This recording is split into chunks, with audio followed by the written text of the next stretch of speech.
Hi, I'm Femi OK. Today on the stream, 3 stories in 1 episode. The run-up to the Kenyan presidential election is nearing its final lap, and we're checking on the last campaigning push. In Egypt, Alaa Abdul el-Fattah has spent the best part of 2 decades in prison. We'll speak about the efforts being made to free him. But first, we start in Ukraine, where it has been almost 150 days since the war began. Fighting rages in the east, peace talks continue to hit hurdles, and the global grain shortage caused by the war continues. But it's civilians who are paying the highest price. Here's Joe English from UNICEF. The situation for children and families affected by the conflict in Ukraine continues to be desperate, and children are paying a horrific price for the fighting. Almost 350 children have now lost their lives. Almost 550 have been injured in the fighting. And these are just the numbers that the UN has been able to verify, so we know the true toll is likely to be far higher. And whilst the fighting has been concentrated in the east for much of the last few weeks, just this week we saw an attack in the centre of the country take the life of a 4-year-old. So truly, it feels like nowhere is safe for children, for families in Ukraine at the moment. And so we continue to call for a ceasefire because ultimately, until that happens, we will continue to see children lose their lives day after day.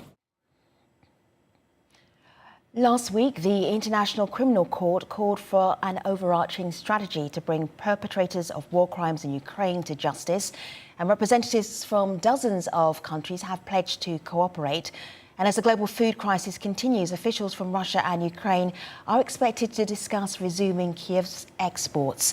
Dozens of ships are stranded and 20 million tons of grain are stuck. So much to discuss. With us, we have Katerina Molofeyeva. She is a journalist in Kiev. Katerina, thank you so much for joining us. Joe English there was saying nowhere is safe. As a journalist, how would you report that story, that sense that Ukraine is under attack and has been under attack for 150 days? Well, I agree with him. First and foremost, I'm not a journalist. I'm a human being, and I'm also scared of the ongoing war because I've been covering the war in Ukraine for the past 8 years, and I also covered another conflict. But sometimes when I think about the horrors of the recent weeks, when residential areas were targeted by the cruise missiles or caliber launched from the ships, it is scary to get to sleep sometimes at night or wake up because you don't know. It feels unsafe everywhere in Ukraine. So you can't find a safe haven anywhere in Ukraine at the moment.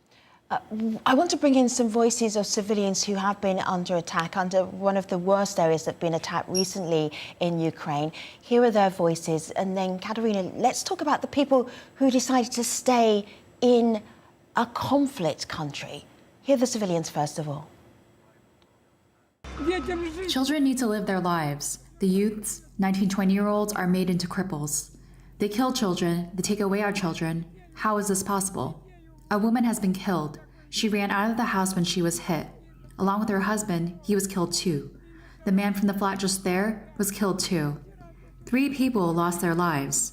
Why? What for? Because Putin went mad? What kind of military objects are we talking about? Destroyed houses? Schools? Damaged kindergartens? Are these military objects? These are all civilian objects. Today, there are many families that lost roofs over their heads. They have no apartments, no houses. People have worked all their lives to create normal conditions to live in. At the time I attended school, I was not a big fan of it. But now that I have seen what happened, I ask why. The kids, when the war is over, where are they going to learn?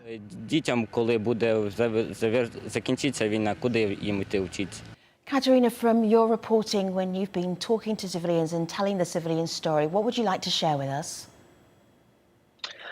Well, I speak to people in different areas of Ukraine, but I would like to stress on people who stay in Donbas, where the severe battles are ongoing right now. So people been split for the past 8 years. The families were split. And also, when you talk to people about why they're staying put, why they're not leaving, quite often this is the situation connected to the financial financial situation, and occasionally with political inclinations, because there is a number of people in Donbas who never felt a part of Ukraine, and all because of the language they speak, because of the Russian language. So I'm talking about the elderly people who are staying there. So unfortunately, this is a situation. We see a huge number of refugees, Ukrainian refugees in Europe, but even those, they're coming back to Ukraine because of the financial issues too, and they have to live under this, shelling and constant threat for their lives. I want to go to YouTube because some of our viewers are wanting to talk to you and ask you questions. This one is from Unique Views, watching right now. Thank you. This war must stop. The wheat belongs to the world or the trading partners and not to a single country. For trade agreements, we need at least two parties. This wheat is urgently needed. What can you tell us about the grain, the wheat that is being tried to get out of Ukraine into the rest of the world? How is that going? Well, actually, not two parties right now. 4 parties are being involved in the discussions, and hopefully this week the negotiation will be signed. To name this party, there are Ukraine, Russia, Turkey, and the UN. Last week there were discussions, talks about the decision has been made about the export of the wheat, of the grain that's stuck right now in Ukrainian storages. More than 22 million grain is stuck in Ukrainian storage and cannot be exported right now. So we hope that on the 20th or 21st, the agreement will be signed between these 4 parties. But the biggest problem is, of course, we understand that Ukraine is a world food basket, and Ukrainian port of Odessa is a gate of Ukrainian exports. Just to say that Ukraine, it is an agricultural country, and but we provide enough grain for the Ukrainian, for the local population. Who is suffering the most is the world.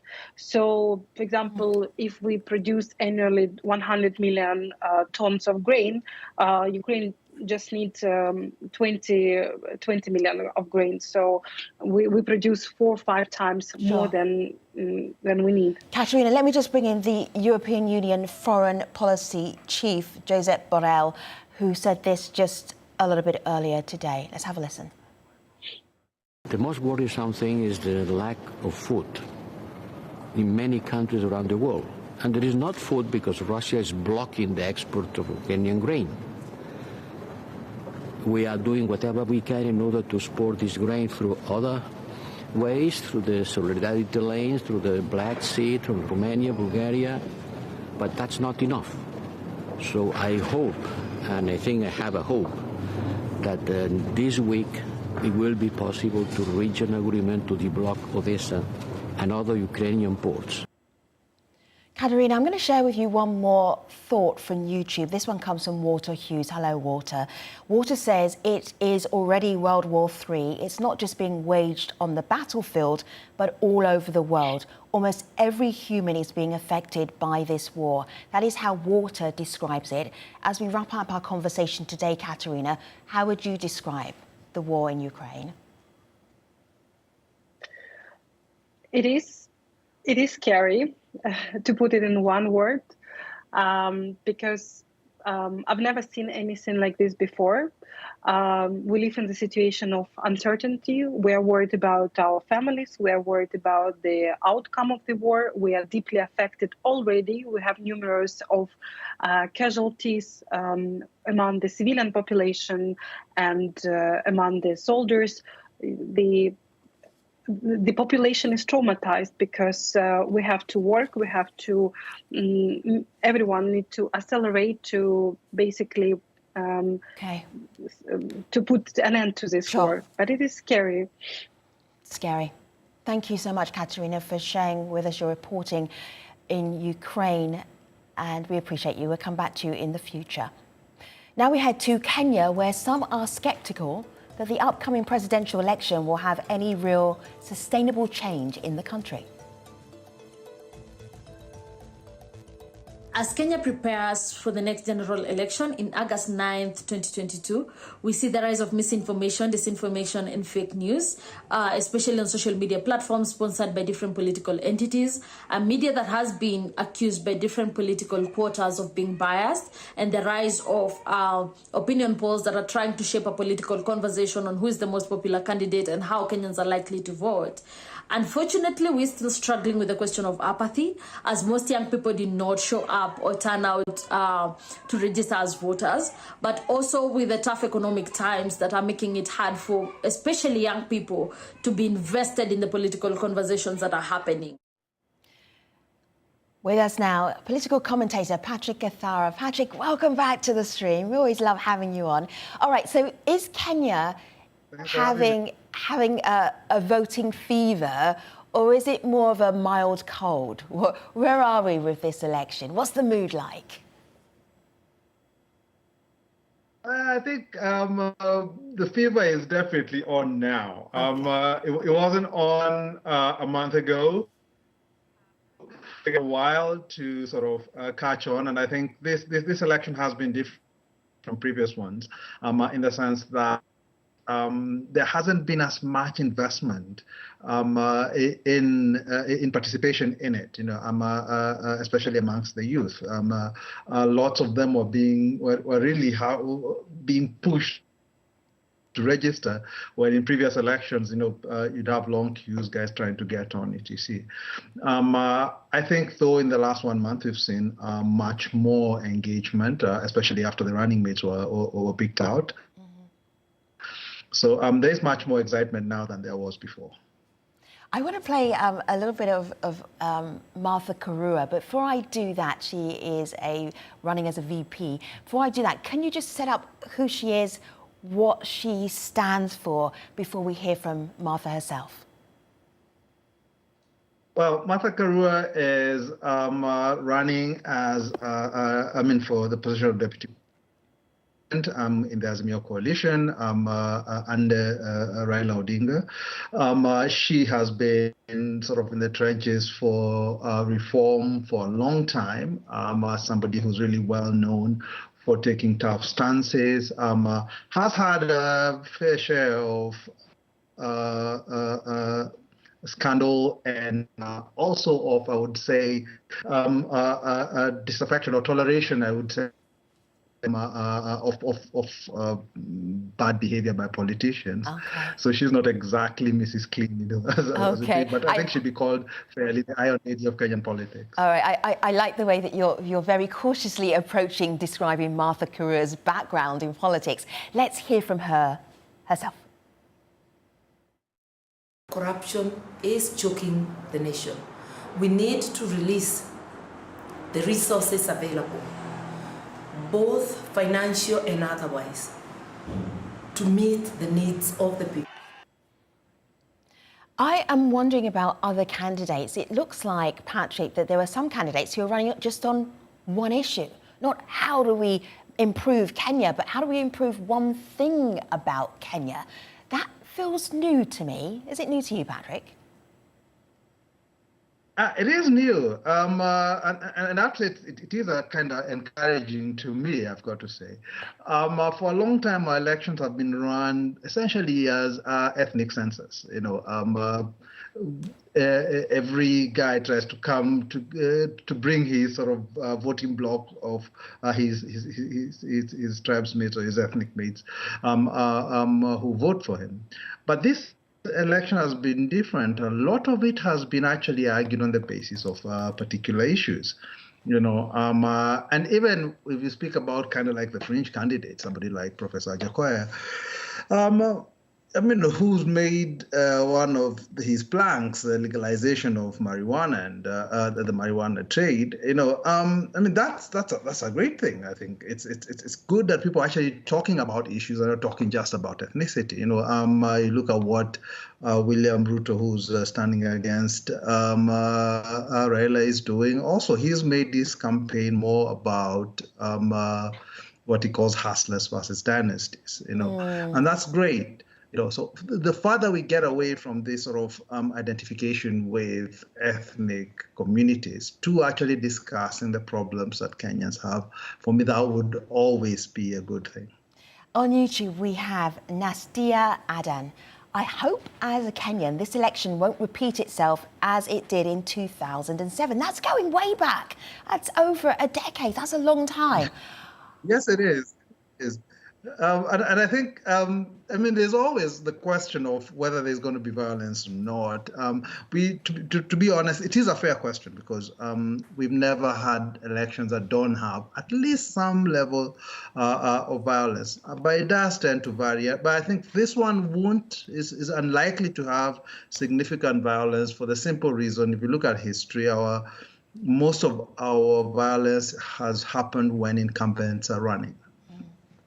So whether you're talking about 2007 when President Kibaki was running for the re-election, or 2017 when President Kenyatta was running for re-elections, those have been fairly violent elections. But the ones in between that, when you don't have an incumbent running, have been remarkably less violent. So, and I think we're in that stage now. President Kenyatta is obviously retiring, so he's not going to be running again. And I think history is probably going to repeat itself. The second reason why I don't think there's going to be violence is actually we've come a long way in establishing institutions for dealing with electoral conflict. In 2007, we really didn't have a court that anybody could trust, which is part of the reason why people thought this had to be settled out on the street. But since 2013, 2017, we've seen court cases. The election being challenged at the Supreme Court. In 2017, it was actually annulled. And I think that has actually sort of given lots of confidence to people that if there is a dispute, and I have no doubt that there will be a dispute after the election, if you look at what the campaigns are saying, they're already setting it up. Okay, Patrick. There's going to be a challenge.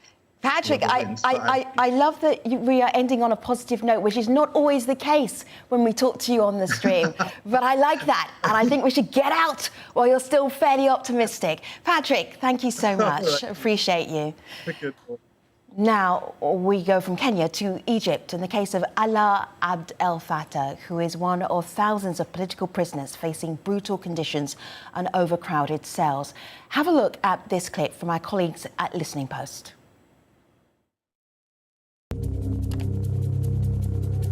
Alaa Abd el-Fattah is just one of an estimated 65,000 political prisoners in Egypt.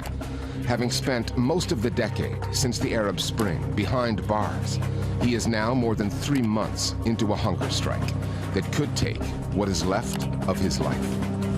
His is a voice the Egyptian authorities clearly want to silence. مطلوب مننا فقط إننا نصر إنه ننتصر للحق. مش مطلوب مننا إننا ننتصر في انتصارنا للحق. مطلوب مننا فقط إننا نتمسك بالانتصار للحق. Oh, Mona, that is heartbreaking to hear that from your brother. Like, we're not going to win. We may not win, but we still have to fight. Mona Saif is Alaa's sister. She joins us now live on the stream. And Hussein Baami, who's Egypt and Libya researcher at Amnesty International. Thank you both for joining us. When you hear your brother, I know you've seen that before, that clip, Mona. When you hear him say that, does that really sum up your situation as a family member, trying to get him out of prison in Egypt? Yes. It does sum up the situation, and actually the clip hit me a bit hard because when you know the context as well, it gives you a glimpse into our story as a family. This was in September 2014 when Alaa was briefly released from prison a month after my father passed away. And this was in a memorial service for my father, Ahmed Saif al-Islam, who was a human rights lawyer. And less than a month later, Alaa was back to prison again. So it was just a brief few weeks in which he was out and he had a chance to talk to the people and to share this particular statement, which is very powerful. And it's how we function. So we don't know if he'll ever be victorious. We don't know if he'll ever be able to, stop human rights violations in Egypt and hold everyone who's committed them accountable to what they did. But we have to be constantly victorious, just to being right to the truth, doing our best to it. Hussein, can you be super candid here about why is Alaa in a prison in Egypt right now? Why is he locked up? Quite simply because Alaa is a prisoner of conscience. He is imprisoned quite simply because of his political beliefs. He is imprisoned because he dared to believe for a democratic Egypt. He's imprisoned because he has been the voice of someone that was that died, been tortured and died in prison before. This is not our assessment even. This is a court document that convicted him solely on the basis of tweets where he defended the right of a man that died in a prison, the same prison that he was initially imprisoned in. Mona, what do you do when you're facing a force and a justice system like Egypt's, where thousands of people are prisoners of conscience? They're political prisoners, they're opponents. How do you get your loved one out of that situation? That's the thing, because it's not just Alaa, because it's thousands of people out there, thousands of people locked in el-Fattah Sisi's prisons in Egypt. You realize that your journey is a collective one, that you need to work on a more collective pressure and documenting and speaking up about what's happening in prisons, what's happening to thousands of political prisoners, and you need to make everyone aware that Alaa is a litmus test. Alaa is a known activist. He has always been targeted by different Egyptian regimes. He has been in prison for the majority of the past 8 years, so since Abdel-Fattah Sisi came to power. And the fact that he has been exposed to torture, the fact that he has been deprived of basic rights like newspapers, reading for more than 2 years, a lot of time correspondence with the family, time out, and even a fair trial. He has been sentenced in front of an emergency court. We didn't have a trial. We didn't have access to the files. So all of these things give you a glimpse into the reality of what other thousands of people are enduring in Egypt and their families. Because if this is happening to Alaa, who is a very well-known activist with that massive support and with a family vocal, then worse is happening to Do you know what I'm wondering? I'm wondering what you tell your nephew, Alaa's little boy. He's 10, I believe. What do you tell your nephew about his dad? It's very difficult. It's very difficult because Khaled just turned 10 last year. We don't understand how much he understands of the whole situation. We do know for sure that it hit him very hard when Alaa was released in March 2019, and Khaled was excitedly welcoming Alaa back into his life, and they were going to swimming lessons together and school and everything. And then, 6 months later, he got taken away from him, and he got thrown into the worst conditions ever. So the Alaa's conditions in prison are actually making us unable to take Khaled to visit him. So he hasn't seen Khaled for over a year now. So it's very tough. It's very tough to maintain this. And actually, I'm glad you asked me about that, because this is precisely what drove Alaa to start the hunger strike in April 2nd, because he was feeling like his boy is going to become a teenager soon and without his father. And he was just too fed up with, tolerating this kind of abuse and being deprived of his life. And so he went on hunger strike to put an end to this, either go out and be a father to Khaled. Let me just ask Hussein. Hussein, we're at the very last moment of our show. Will a hunger strike push Egypt to release Alaa?